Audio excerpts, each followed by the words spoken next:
options. But I'm saying all this to say this, as you get older, I'm not sure, God's willing, there's a cure for this thing. Nobody has to continue to go through this stuff. But if some of these groups, and I'm gonna try to write the groups down that help me, probably even see my name on some of the threads, going back and forth with people, or we're just helping one another. Um, I would challenge you, or encourage you even for a couple weeks as y'all get older, and to kind of just have a little more insight on what I don't want you all to have to experience as a family, and me as an individual. So I don't want you, when you be questioning or wondering why I chose the option or I felt was most practical, and for our family, I considered you all and considered Bree and considered our situation. If you were to look on some of these groups and you see the caregivers, how hard it is for them, and we have young kids. If y'all ever have kids, keep that in mind of how much time and energy it takes to have a 6-year-old, 6-year-old, and hopefully about to be 2. It is tough, and I see families. Most of the people that get this disease are older, but there are a couple, several of us I see that are, and people are getting it more younger and younger. But I look at our household and I know it is. I don't want to strain and be more of a burden, and not even that I don't want to be a burden, which I don't. But and it's I don't want to. I hope you all consider the quality of life with this, and I think you will learn some of that. You see some of the threads on if that groups or these groups are still around, in the next 10, 15 years, I would encourage you to kind of look and see some of the conversations on there. And I warn you, it's the good, it's the bad, it's the very ugly.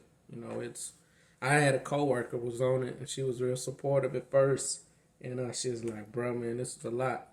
It's a lot to constantly see." And I think for us, the ones that are really going through it, you kind of get used to it. It's like being a soldier on a battlefield, and you just see another comrade go down, and you pray for their peace, their comfort, and a safe travel to the next journey. You kind of you lean on one another, but that's where I found a lot of support from there.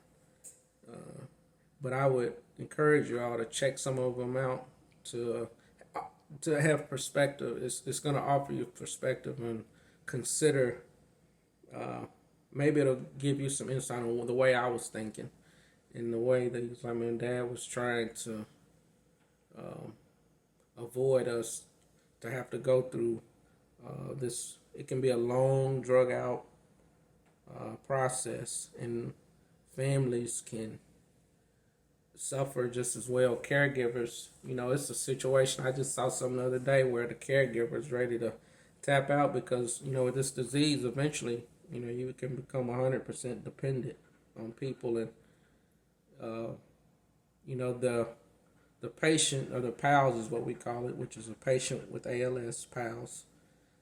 They are irritable, or they're not irritable, but they're uncomfortable. You're constantly uncomfortable, and they were asking their caregiver, like, they're waking them up every 10 minutes to ask them to adjust them in bed.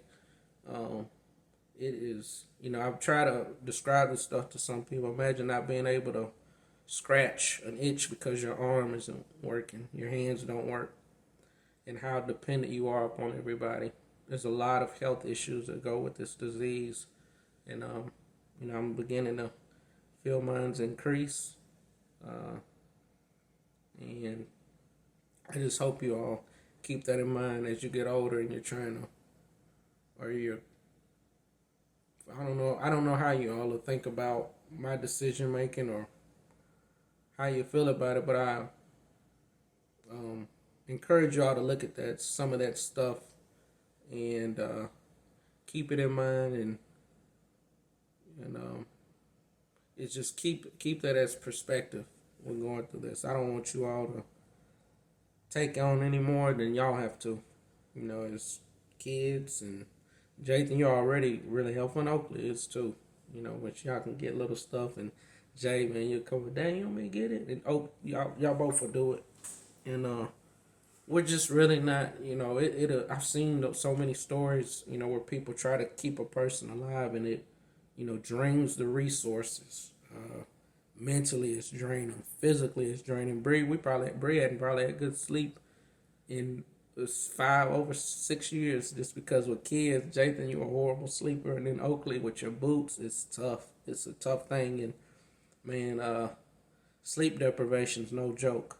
And I told another friend one time, I said, man, when this ends, I want it to end with me. I don't want it to nobody else to have to manage this stuff because it is a beast. So I keep that in mind when I make my decisions with things as a father and as a husband. And it's tough. I know my mom and dad. This is not for anyone. It's not an easy experience. Seeing anyone suffer, let alone a child. And I tell me and Uncle Dustin, we tend to be and as men, I think we tend to look at things maybe a little different. I want to be able to contribute in a certain manner, and my quality of life matters. Even before this situation happened, I used to tell Bree that if there was some type of freak accident or some type of situation where I ended up in some type of vegetation state, that I didn't want to come back to this world like it. Like when we first was married, probably before we were married, I was pretty stern on that, and I still am. My quality of life matters.